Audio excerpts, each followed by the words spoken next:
All right, welcome everyone again to Rebels with a Heart. And the theme of this month's episode is the Great Transformation, meeting from the back of the room.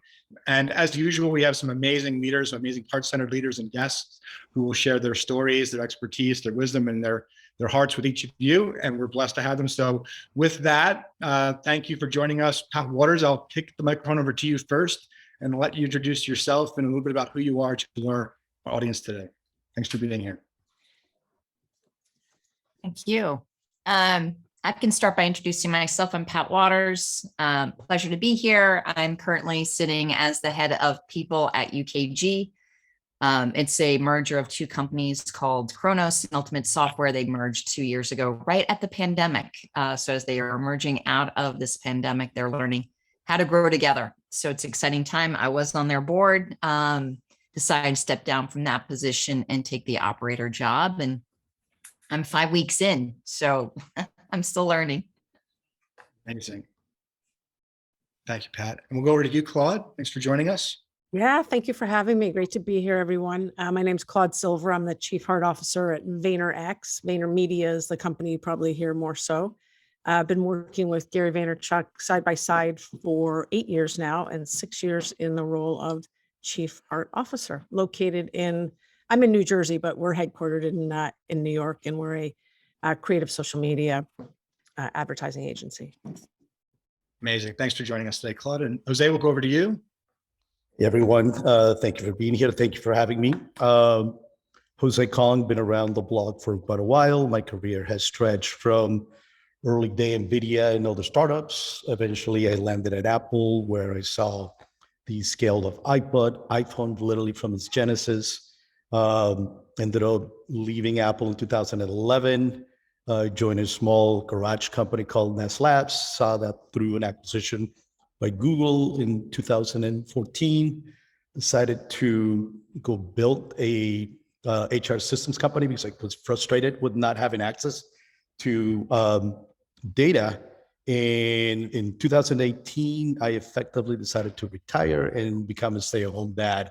As of 18 months ago, a stealth mode company called Humane, based out of San Francisco, tempted me to come out of retirement. And here I am as the head of talent engagement.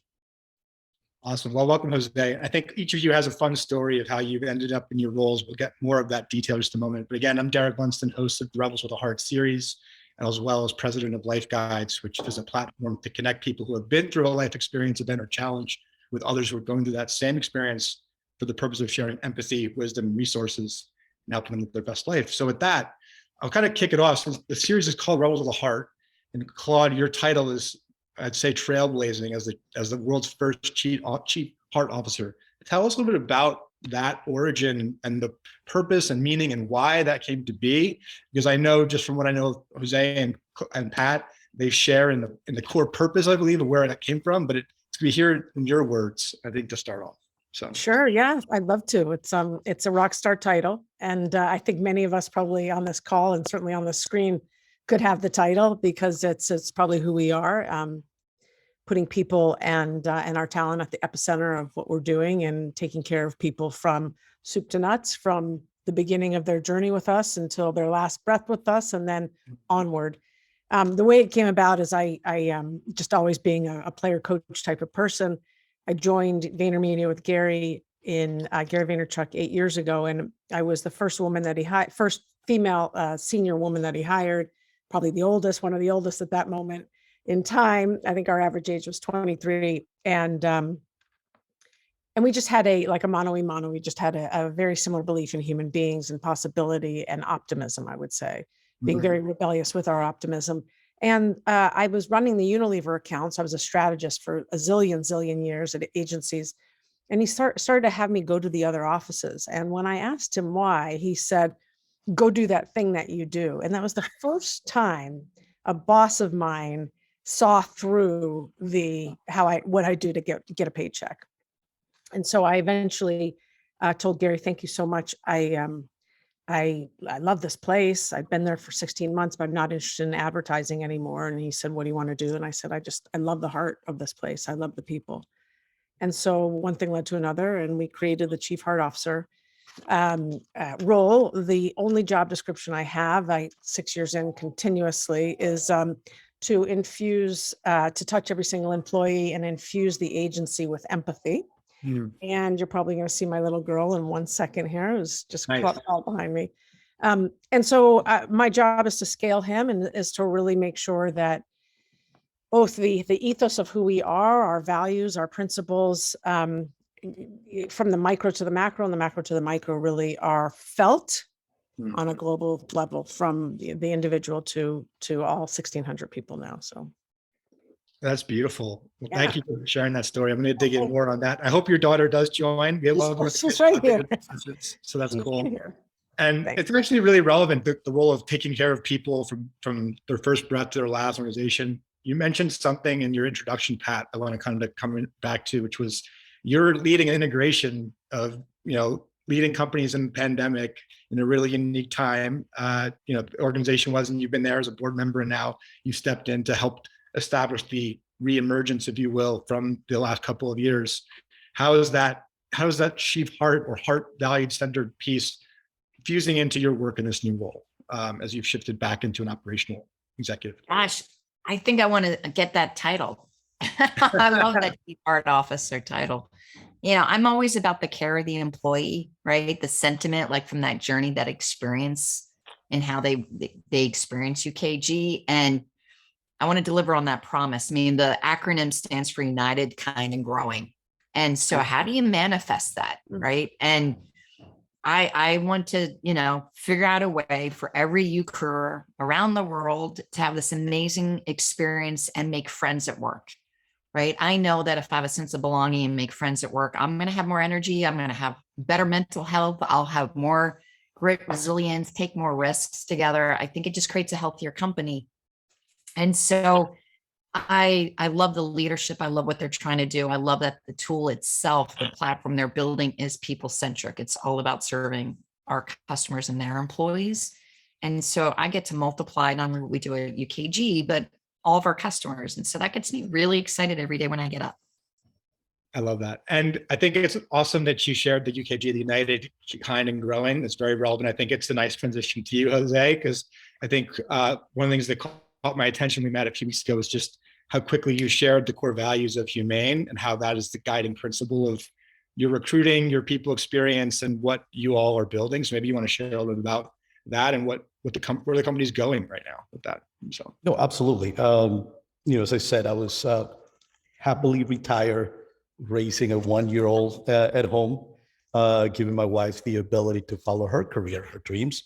And so the interest in doing anything was zero, right? Best job in the world, toughest job, being a new dad. But ultimately, what caught my attention was, number one, the brand, Humane. There is a significant amount of commitment that you're making, right, to your people.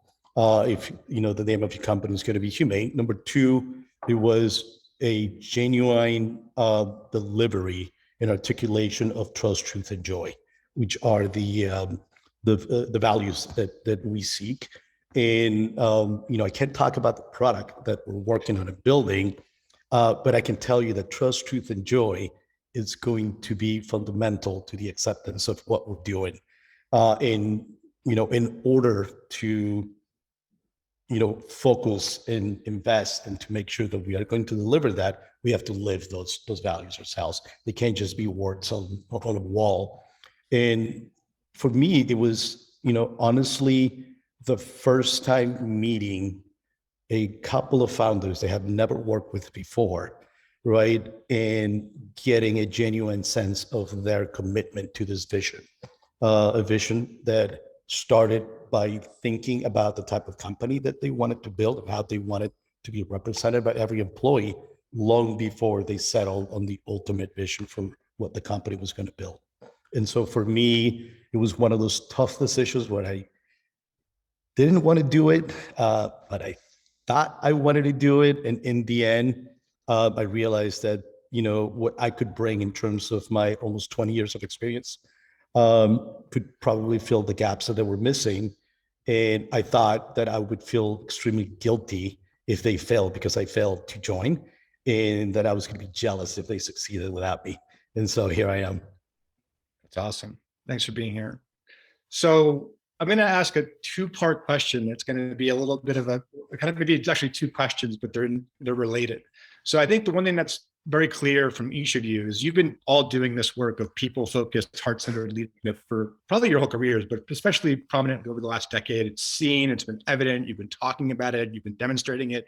And then the last couple of years have really, I think, asked leadership and companies broadly to step into that and do it in a different type of way. And we've all acknowledged that. And that's what's led to this whole concept now of the resignation, transformation, debate, whatever you want to call it. So we're now in that point, right? What is that meaning for you right now when you think of the great transformation leading the back? How are you looking forward right now at this time and what the next couple of years will be? That's part one of the question. Part two of the question is where it gets a little bit more tricky. Is you all have this tech and media view, right? You're in the tech media industry. There's a position that place is about to be tested in terms of how we walk or talk, especially right now. We can talk more about some of the factors there, but I want to set that up as we kind of go through. So part one is great transformation and how you're approaching it on a macro level, and then we'll talk about tech and some of the challenges that we may face in potentially being asked to fall into old habits and how we make sure that we persist and lead as change makers through this time. So any of you can take that in whatever way you'd like to. So, and that's a heady question, I know, but it felt like it was the right one to ask right now. So I think the industry is at a point where what has always been truth has come to the forefront. And that is, the fact that the most valuable resource any corporation will never own are the people, right? Ideas come and go. It's all about execution. And, execution is based on the individuals. And to me, I think that not everyone, obviously we have, 3 examples here of companies that are already thinking ahead, but the rest of the corporate world is realizing the importance of people, the importance of talent, the importance of HR, right? And to me, it's a tremendous opportunity in terms of getting a real seat at the table, becoming part of the business strategy, right? Because there are a lot of issues at hand in terms of keeping the focus, keeping the attention, keeping the engagement of the individuals that we have. I mean, goodness gracious, what we have gone through in the last 2+ years, I don't think any of us collectively could have imagined it, all right? Being this challenging. And so to me, I'm excited that I have a chance to actually be back, right? As an active operator, I'm excited that I'm in the middle of this challenge. And I think that from this moment forward, whether is the chief heart officer or chief people officer and anything below, it's going to elevate its value in terms of how leadership, the executive team, and the rest of the company views our contribution. yeah, thank you, Jose.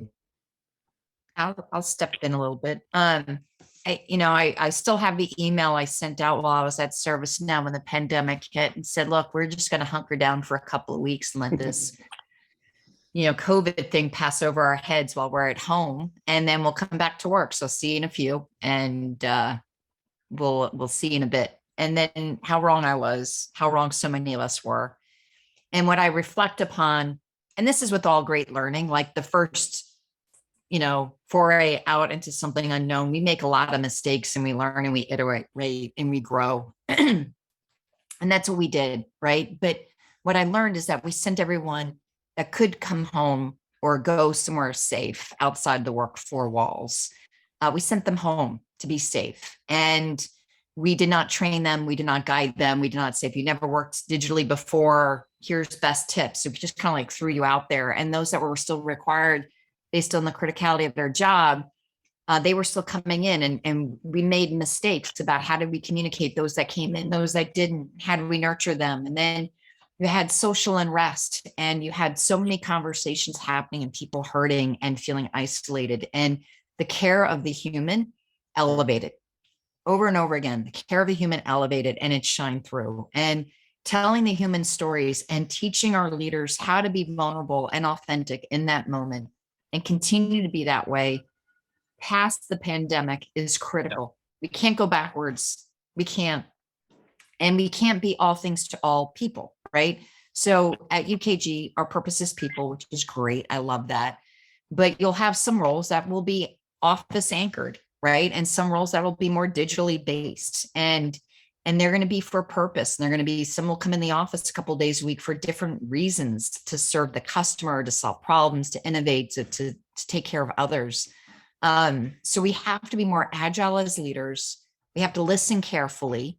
And we have to make our best decisions for the overarching needs, and be careful about creating entitlement, right? It's not the person, it's the overarching people strategy and the needs we have in general in a responsible way that we have to navigate. And that's hard because you can't be all things to all people. And I know I mentioned that earlier, but you cannot stand for every cause globally. You cannot be there for every nuance individually. And that creates an angst we have to learn how to navigate with transparency and vulnerability and trust as we grow. Lots of lessons, some learnings, still a future ahead that's full of excitement for me. But I know the clearer we get as leaders, the better we will be as business leaders. Well Yeah, said. I can only just piggyback off of what the two awesome people have said. I think one of the things that I really loved about March 20th and the days, March 12th, I think it was, or March 17th, 2020, and the days that happened and months that happened, is that I feel like we became very vulnerable and open source in what we had to offer one another, because there Yeah. was no textbook to say IBM did this in 1976 and so forth. And, to Pat's point, I thought it was going to be 2 to 3 weeks, and hot diggity dog, we'll be back in April. That'll be great. And I went back to the office a few months ago, and there was my big calendar on the wall, March 20th, March 2020, it was still there, stuck like a relic. I'm going to save it forever. But I loved the global ethos, I would say, of sharing with one another, and really leaning on one another in the industry for the next practice, not the best practice, because there was no best practice. There is still, I don't think, any best practice. We're going to see what happens. And I think that type of humanity, let's just say, and that type of emotional intelligence is something that spread and almost like married itself with the people.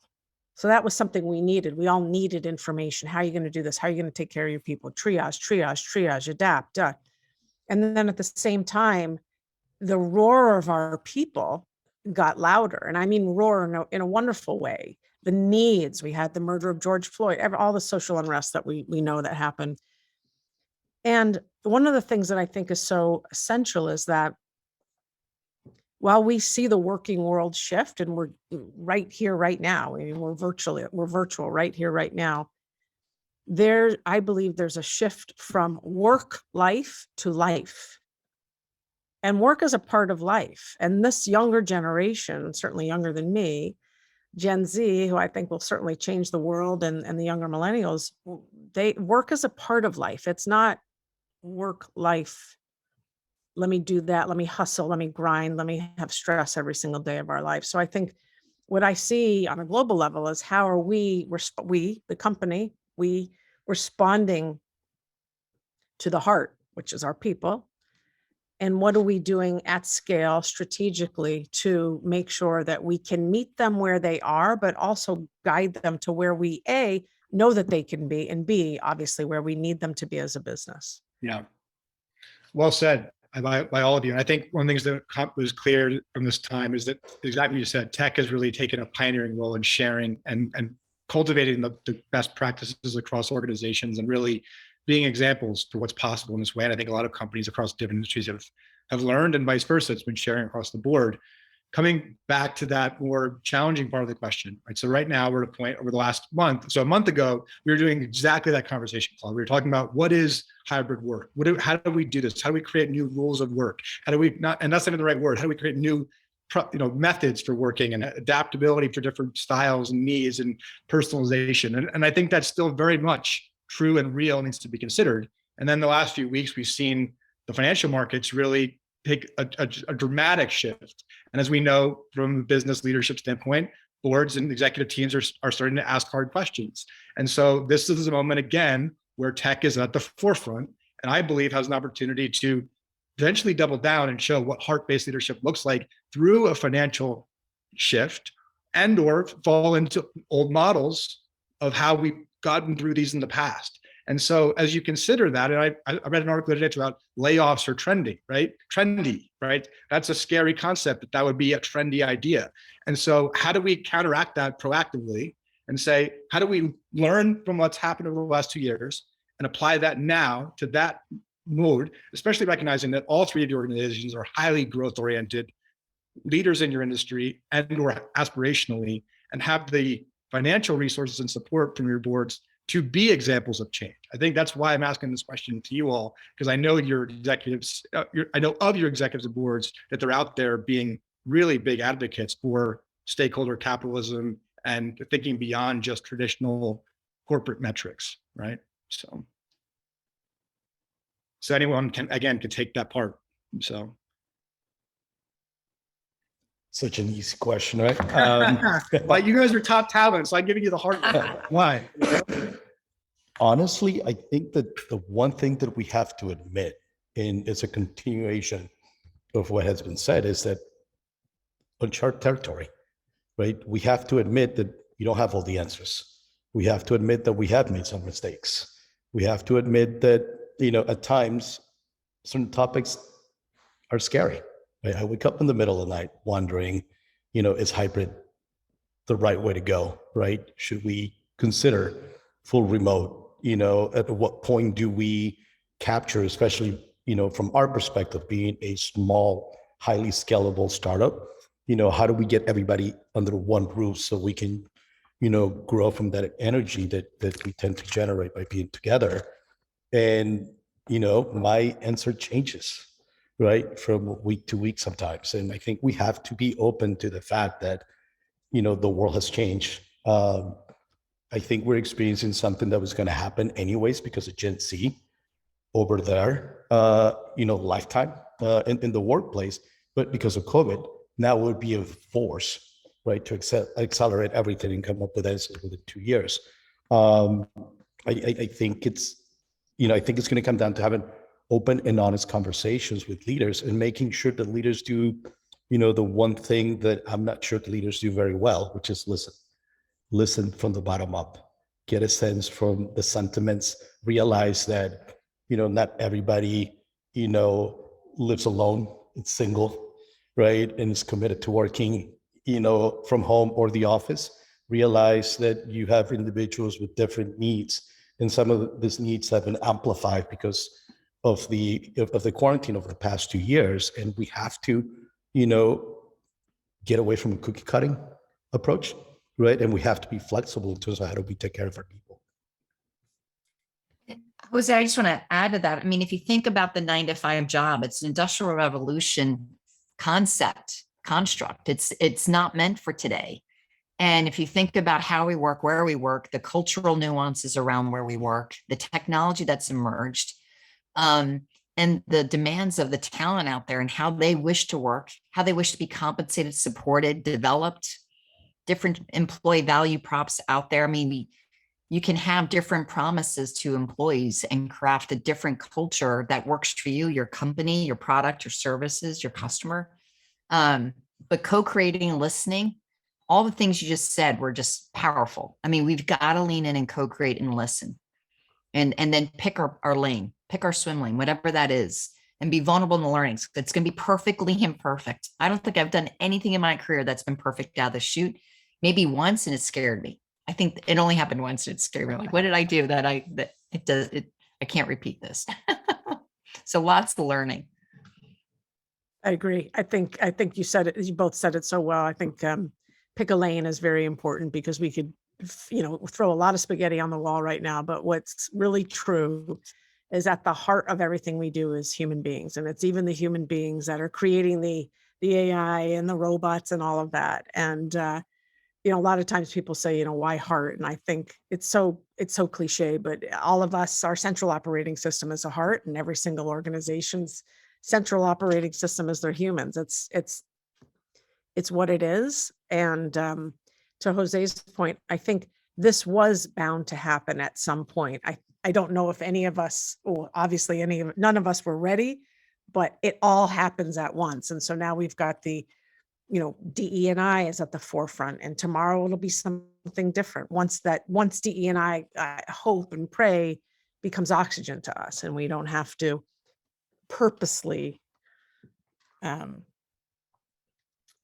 even address it in many ways. And also neurodiversity is a huge one, and seen and unseen ability. So Yeah. there's a lot of marbles in this jar Yeah. for us to hold and take care of, and then, let go of the ones that aren't going to be useful for our organizations.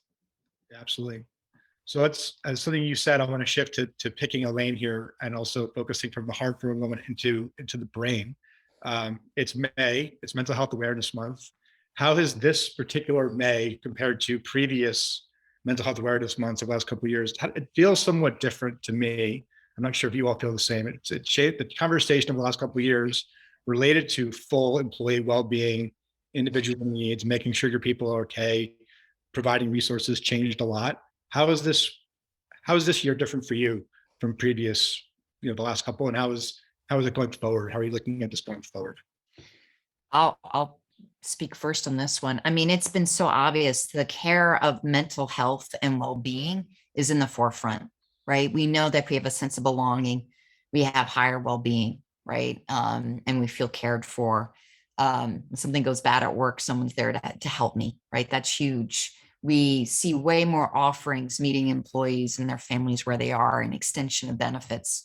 We're looking at the extension of our supply chain to make sure they're as diverse as our talent, to make sure that everyone feels that they can get the support that they need. And quite frankly, shamefully, I did not think about that supply chain as deeply as I do today than I did 2 years ago. And I'm like, oh my gosh, how do I provide counseling, coaching to somebody if I haven't walked in your shoes? So how do I make sure there's coaches and therapists out there that support people in need when they need them? That have some psychological safety in that dialogue. And so I know I've grown up and learned so much. It's table stakes. It's something that every day I want to make sure I'm caring for myself and my family and your family. And I don't just think of the employee, I think of the families and the communities in which they serve, and how we define family is different by culture. And so I really, really want to be thinking about our practices and our policies to make sure I'm not so narrow-minded. And if it wasn't for ERGs or some brave soul that comes to me and says, like, Pat, you kind of missed the mark on this. I define family as the following, like, oh, it's good. Let me think about how I manifest that in some way. So it has forever changed. It's here. I think it's beautiful. I think we talk about anxiety. I have I'm dyslexic. I learn differently. My daughter suffers from anxiety. She's also intellectually disabled. And so going through the neurodiversity and how we show up in the world and how the pandemic has shifted and reflected upon that at work, at home, at life, as it merges all together, has just been this awakening that I don't think I can go back and pretend this didn't happen. I'm forever changed. For the best. Yeah. Go ahead. Sorry, I'm going to jump in as a dyslexic as well. And Oh. Thank you for saying that. I say it all the time because it's a badge of honor for me now, and the way I learn and listen.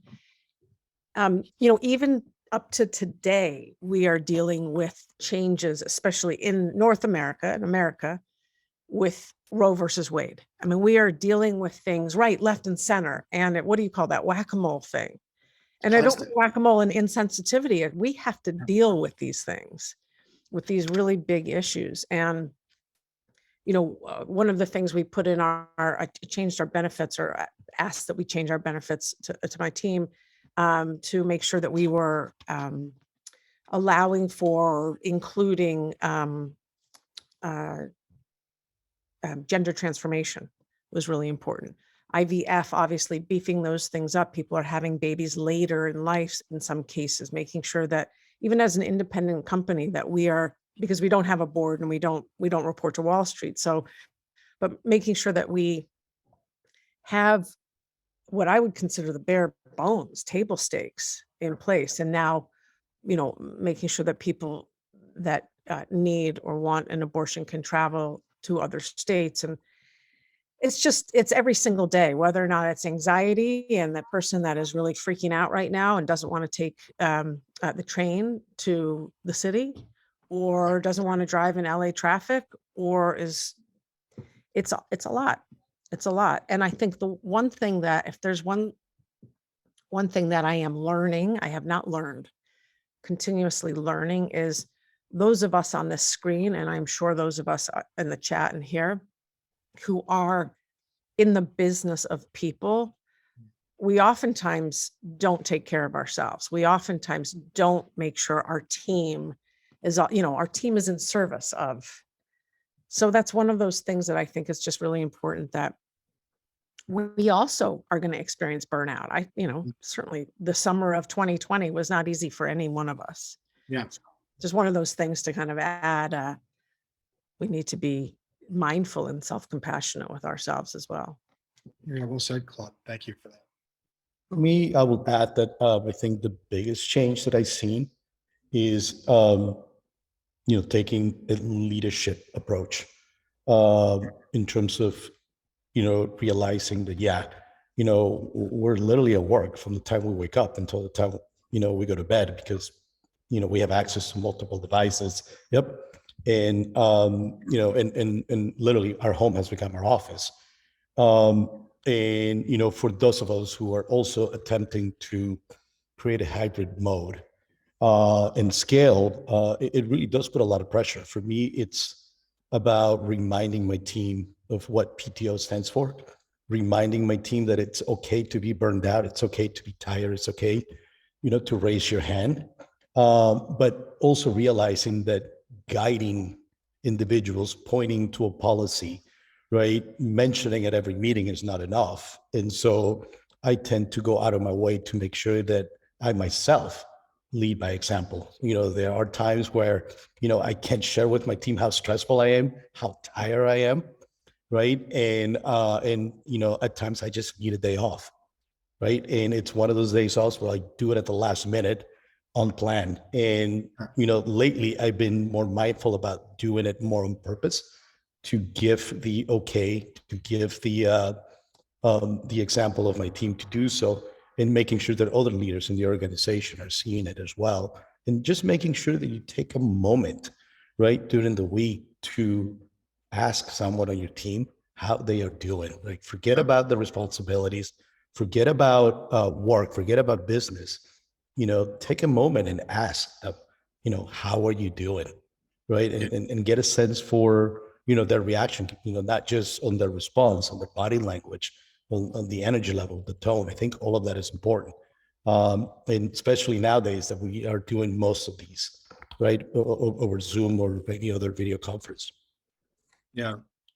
Well, since you opened the door on this one, how are you all? What are you doing personally in your lives right now to address proactively or respond to your sense of burnout or overwhelm or exhaustion or just compassion fatigue or whatever you want to call it? I mean, because I know that I'm sure you've had it at some point in the last 2 years, if not even in the present. What have you done, and what has worked, and what has tested you in this particular area? I mean, I know I've struggled with it at times, and I'm happy to talk more about it, but this is really about you all. So I'm curious.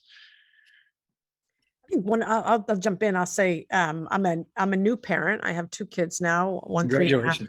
Thanks. And one who turned 1 yesterday. Yeah.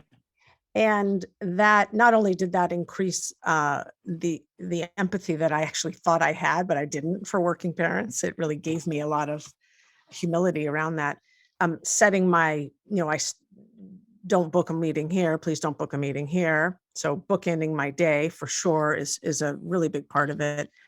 And also not stacking my day, which I've only just recently started, and I would say probably this year, of giving myself 15 minutes here and there, a half an hour here and there, rather than thinking I need to speak with everyone. I need to be there for everyone because I don't have it. And I want to be extremely present and make sure that I can genuinely hold space when I'm with someone. So I need to make sure I have enough oxygen and I'm good. I'm in a good place. That's great. I can relate to a lot of that, but I'll pass it back to Pat and Jose. I think it's being intentional with those moments that really ground you, ground you to your family, to your loved ones, to your health. I've really, really tried to be thoughtful about it, kind of like the oxygen mask in an airplane. If I'm going to be there for others, I had to take care of myself and be okay with the word no. Like, no, I'm not going to do this. I'm not going to do that. And if I feel overwhelmed, just prioritize, lead by example. And that's hard to do sometimes because you want to be there for everyone. Like, oh, I won't travel to this event.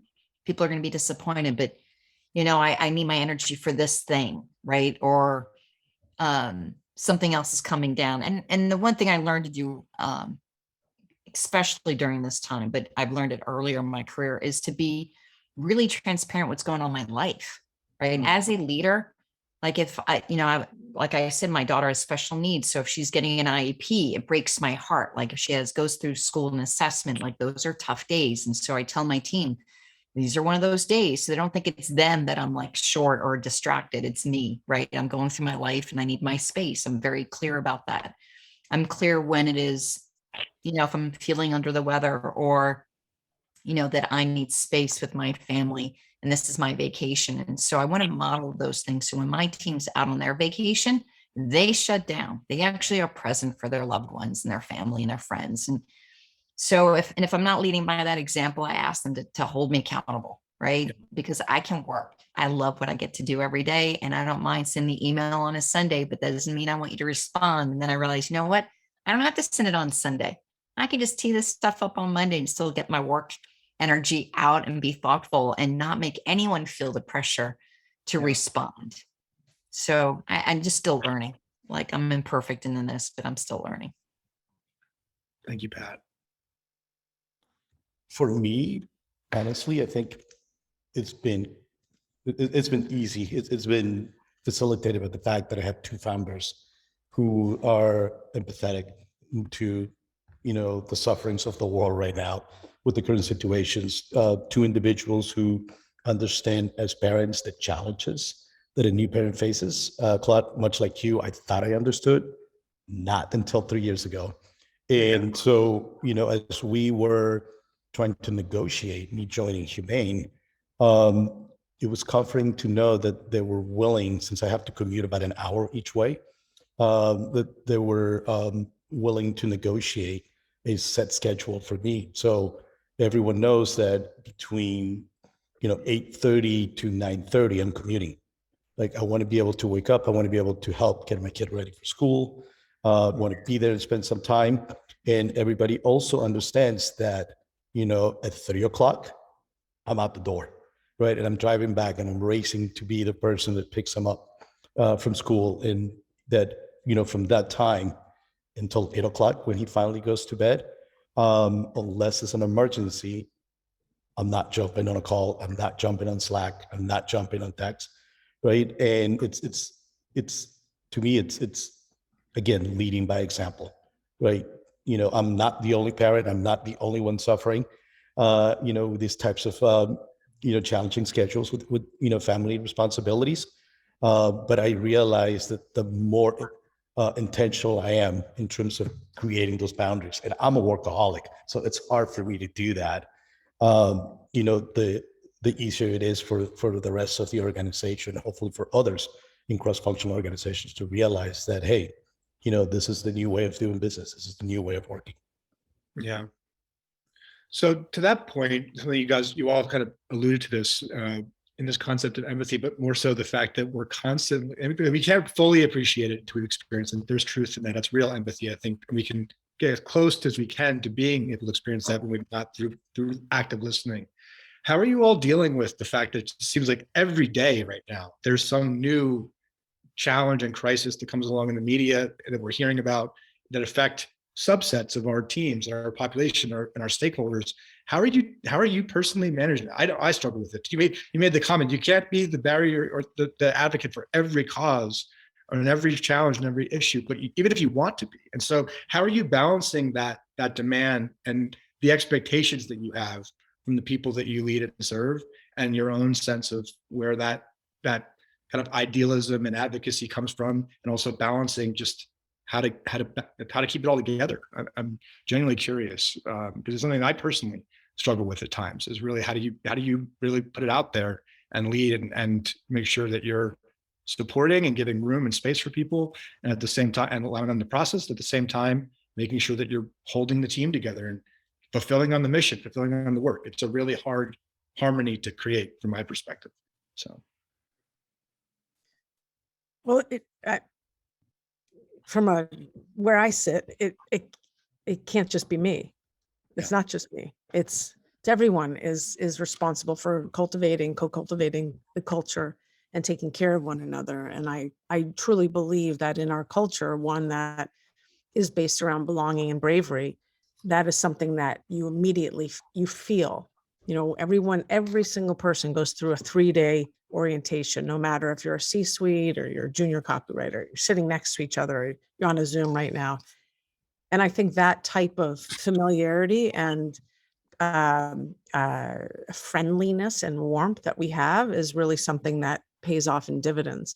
And the other thing is, as I was mentioning earlier, there's tons of us that have these hearts that are natural mentors and natural coaches and natural, hey, I got your back.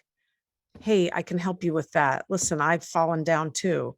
And so I lean on those people aside from our people and experience team. And I actually call them culture champions. They have their own job. You know, they have their day job, but in any of our offices, I can lean on them and say, you know, I heard Bobby is having a hard day. You might take him for a cup of coffee or having a chat, or I know that will happen. And it's not utopia, and it will never be utopia. So knowing that there's no way I have all the answers at all. I don't have any of them really. I'm just trying.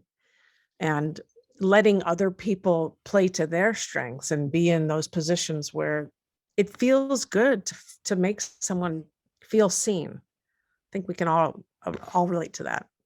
yeah. Well said, Claude. I second all of that. I think that if we put it on ourselves as individuals, we're going to fail, right? We're going to fail. I think it's about utilizing our direct reports, right, to first of all understand what they're going through, right, and sharing the concerns of the larger organization, and making sure that they are keeping their eyes and ears open, that they're getting sentiments. The other one is making sure that in our conversations with our colleagues, right, with our peers, that we're reminding the leaders of the other organizations of their responsibility, to do the same thing. To me, recruiting or HR, right, shouldn't fall, solely on that organization. It is actually shared across, the whole company, and should be championed by the leaders. And then the one thing that I have done throughout my career, it's also try to spend as little time as possible at my desk, right? I tend to, nowadays it's a lot tougher because, we're in hybrid mode, but I tend to rotate to the various buildings. I tend to rotate through the various organizations and actually spend time there connecting with everyone, observing the behavior, getting a measurement for the energy. And, it's surprisingly how, how easy it is to, surface and identify a potential issue just by watching the body language of a group of individuals that you haven't monitored in a while. Yeah. That's good. Pat, you want to add on this topic, or the next question? I have another one that I think would be a good one.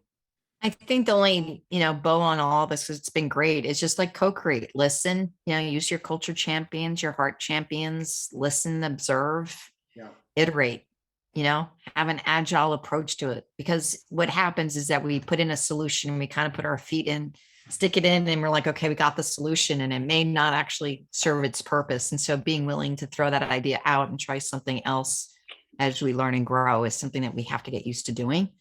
And it creates a lot of extra time sometimes, but to get it right, you got to experiment. Yeah. So I'm going to kind of weave in something that you've all said. So each of us is our parents. We've all had this experience or going through this experience of raising children, and that's a fascinating journey on so many levels.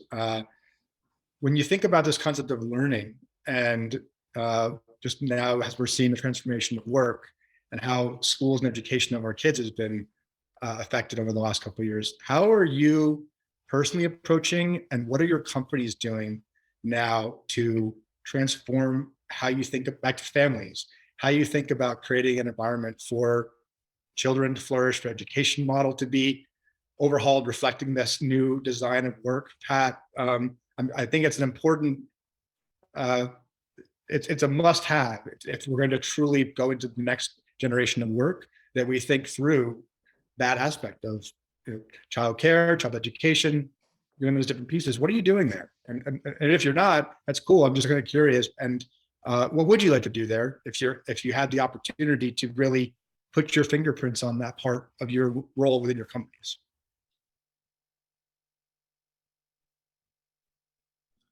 Quite the question again.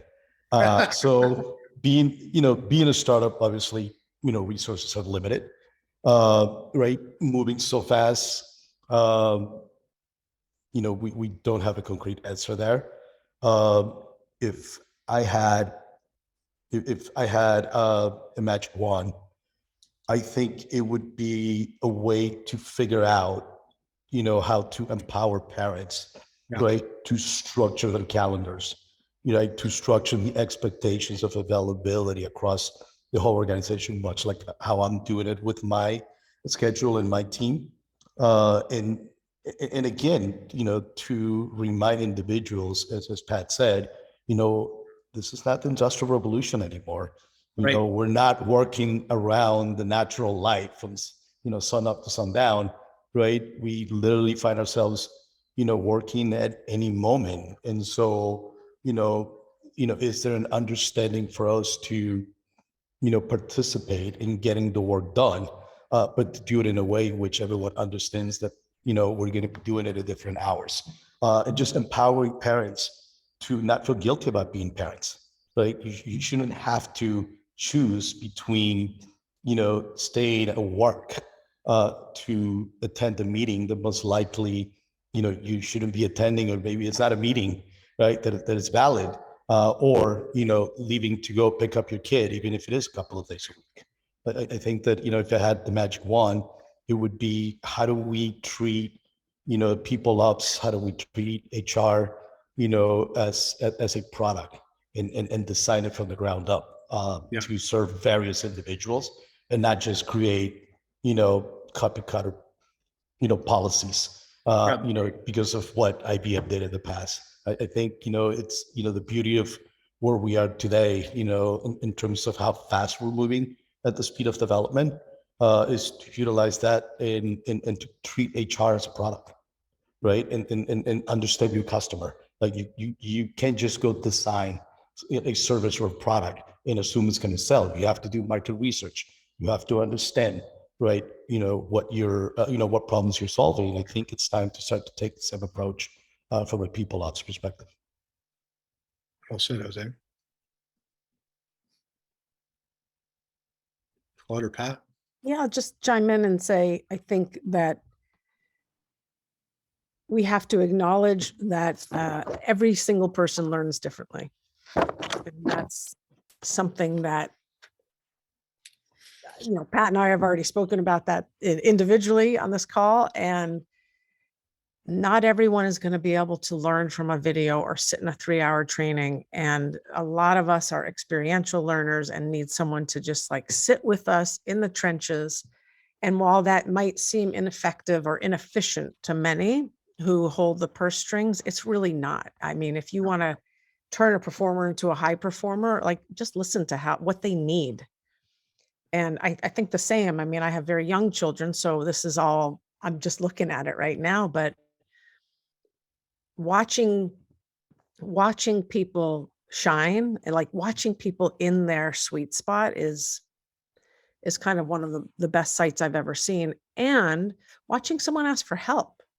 And I think Yeah. that's a whole nother side of the coin, which is I think that's our job as leaders. I think our job is to be of service. Our job is to run into the fire. Our job is to eat last. But really, like, what is it that our people need? And what is it that we can provide for them authentically, not just lip service? Yeah. Yeah, +1. There, Awesome. all Well, said. I'll kind of say this much is on the same topic. I think I'm not sure how old your kids are, Pat. But I also have young children. I've got 3 under 4. I know Jose, you also got young children. We've been fortunate that we haven't had to deal with the school challenges over the last couple of years of balancing that personally. We've had different challenges, but it's been something I've been watching and kind of mindful of. And as a entrepreneur, as well as someone who's very passionate about people and culture, as we've looked at this concept of rebuilding systems or creating systems anew, the holistic rebuild of what we're doing around our schedules, our time management, our communications, the system by which we build our talent of the future and develop people's skill, not just their skills, but who they are, their values, their purpose, their just developing fully integrated, healthy human beings so that we can build more fully expressed together. That's something that I'm passionate about. And I know that you all are too. So I felt the need to really just make that an invitation. I feel like that's a massive opportunity for each of us in our companies, organizations, to really be thinking about how do we get real intentional about building for the next generation, not just in what's kind of been done, but really different. Like this is, I think we've been shown that where there's a will and where there's enough leadership, there's enough of us, to your point, Claude, change can happen immediately. We had digital transformation took 15 years, quote unquote, but it took 2 weeks when it really mattered, right? Same kind of thing. We want heart-centered leadership to be a thing. If we really want it, it can happen like that when enough people are truly committed and there's enough of a reason and mission to cause. And same thing for thinking about our children in the future. How do we build fully flourishing businesses, communities, teams, people, and so forth? That's the question that I think we can all work together to solve it. So I just wanted to kind of extend that real and also virtual invitation to all of you between us, but also to our community here that's forming. So that's my closing thought. I'll give you all a chance to share your closing thoughts here, but this has been, I appreciate each of you leaning in. There's some really hard questions today. It felt like this was the right crowd to ask these questions. So thank you for your courage, your humility, and just your openness to do that work. And I think that just why you all, the leaders and people that you are. So thank you for that. So I'll pass the microphone to you for your closing thoughts, and then we'll wrap up this segment for today. I'll take a stab at my closing thoughts. One is, I think I fell more in love with this community of HR professionals during the last 2.5 years than the prior 10, because I never felt alone. Like I've always been one to help someone out or seek guidance and feedback and learn. But gosh, I have been humbled and developed really amazing relationships, and we're not alone. Like we're on this journey to learn together. And I think we should compete on our products and services, not on how well we treat our employees and their families.